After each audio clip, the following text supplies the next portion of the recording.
આદરણીય સંતો અને વાલા સત્સંગી બંધુઓ, આ જગ્યા કંઈક જોયેલી હોય એવું લાગે છે.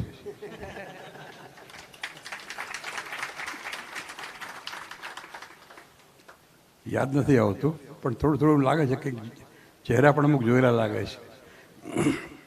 એવું નથી, બધા યાદ છે, જગ્યા આપણે યાદ છે.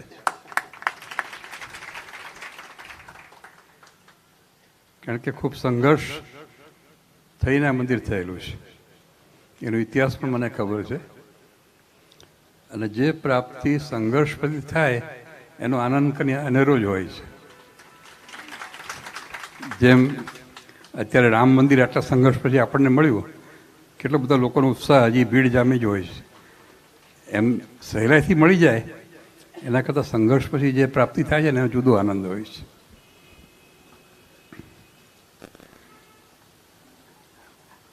સ્વામી જે વાત કરીને અનુસંધાનમાં વાત કરું કે જ્યારે જોકે આમ પ્રવચન આપવાનું પૂરું ભૂલી ગયો છે, પણ થોડું થોડું યાદ આવશે એમ કહેતો. પ્રેક્ટિસ નથી ને હવે. હમણાં એક ગયા થોડા મહિના પહેલાં થોડો પડી ગયો હતો, તો આ ડૉક્ટરે કીધું કે 1 મહિના સુધી આરામ કરવાનો પથારીમાં. તો આરામ કર્યો તો એટલે બધું જકડાઈ ગયું, તો ચાલવામાં તકલીફ પડતી. એટલે બહુ વિસરાઈ જાય ને પછી બોલતા ફાવાય નહીં. પછી એક દ્રષ્ટાંત તમને આપું કે જ્યારે હું સ્કૂલમાં ભણતો હતો, નારાયણપુરમમાં લવેલા સ્કૂલ છે, અને સ્કૂલ એક નવી થયેલી, અને આ 1957ની વાત છે, 56-57ની. ત્યારે એ સ્કૂલ આમ સીમમાં થયેલી, એટલે આપણે જે સ્ટેડિયમ છે ને, સ્ટેડિયમથી જોઈએ તો એ સ્કૂલ દેખાય એટલું બધું. રસ્તામાં ખેતરો હતા, બધા કાચો રસ્તો હતો, કોઈ બિલ્ડિંગ નહોતું. એટલે ત્યાં અમે જતા. પછી બપોરે જ્યારે રિસેસ પડે ને ત્યારે સ્કૂલ થઈ એટલે બધા લારીઓવાળાને કે ધંધો કરીએ, અહીંયા લારીઓ લઈને આવી જાય બપોર રિસેસમાં, ખાવા પીવાની લારીઓ લઈને. છોકરાઓ તો ભૂખ્યા હોય એટલે સ્વાભાવિક છે લારી ઉપર જાય, જે મળે તે ખાય. એ વખતે ફ્લૂનો રોગ ચાલેલો, લગભગ 1 મહિના સુધી ચાલેલો. ઘણી સ્કૂલો બંધ રહી હતી. ઇન્ફ્લુએન્ઝાનો રોગ પહેલી વાર નીકળ્યો. પછી પ્રિન્સિપલે વિચાર કર્યો કે આ લારીઓ પર બધા ખાશે તો છોકરાઓ બીમાર પડશે. આનો કોઈ ઉપાય શું? છોકરાઓ તો ના પાડી શકાય નહીં, ભૂખને રોકી શકાય નહીં. પછી એમણે સ્કૂલમાં જ કેન્ટીન ચાલુ કરી, શુદ્ધ રીતે, હાઇજેનિક રીતે, સારી રીતે. ભાઈ છોકરાઓ લારીઓ જતા બંધ થયા. એટલે જો ઘરે સારું ભોજન મળતું હોય ને તો કોઈ હોટલ પર ન જાય. આ બધું તમને શીખવા જેવું છે. લારીઓ આપોઆપ બંધ થઈ જાય. લારીઓ નારાયણ ગાદી સાથે સંલગ્ન જે સંસ્થા હોય, જે સંતો હોય, એમના આશ્રય નીચે સંતો હોય, એની સાથે જોડાણ થાય ને પછી લારીઓ આપોઆપ બંધ થઈ જશે, કહેવું નહીં પડે. ઘણી વાર ઠગી હોય છે. અમે થોડા વખત પહેલાં, ઘણા વર્ષો પહેલાં ત્યાં ગયા હતા દક્ષિણમાં, રામેશ્વર. ત્યાં સાથે થોડા સત્સંગીઓ થોડા તો અંદર મંદિરમાં પરિસરમાં ફરતા હતા. એમાં એક પંડ્યો મળ્યો.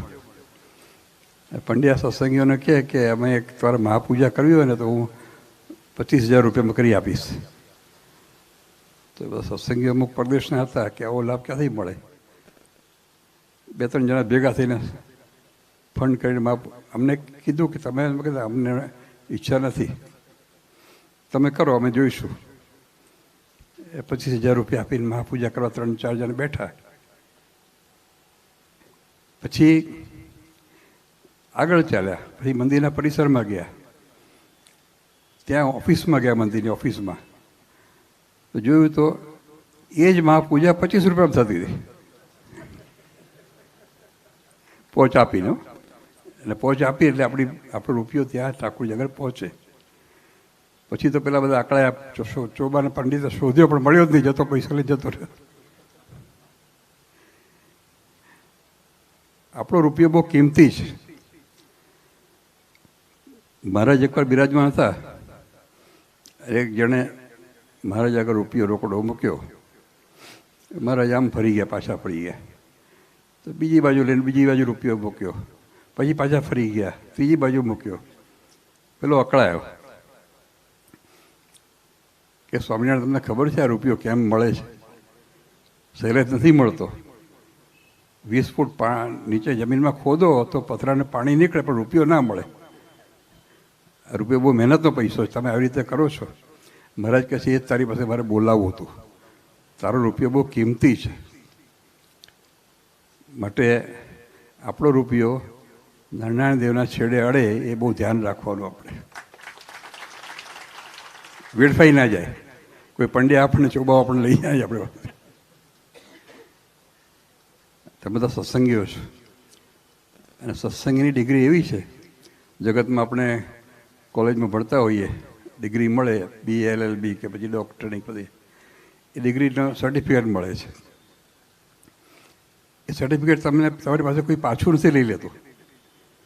તમે ડૉક્ટરની ડિગ્રી લીધી હોય, ડૉક્ટરનો ધંધો કરો કે ના કરો, પણ ડૉક્ટરની સર્ટિફિકેટ તમારી પાસે રહે જ છે, કોઈ પાછું નથી લઈ લેતું.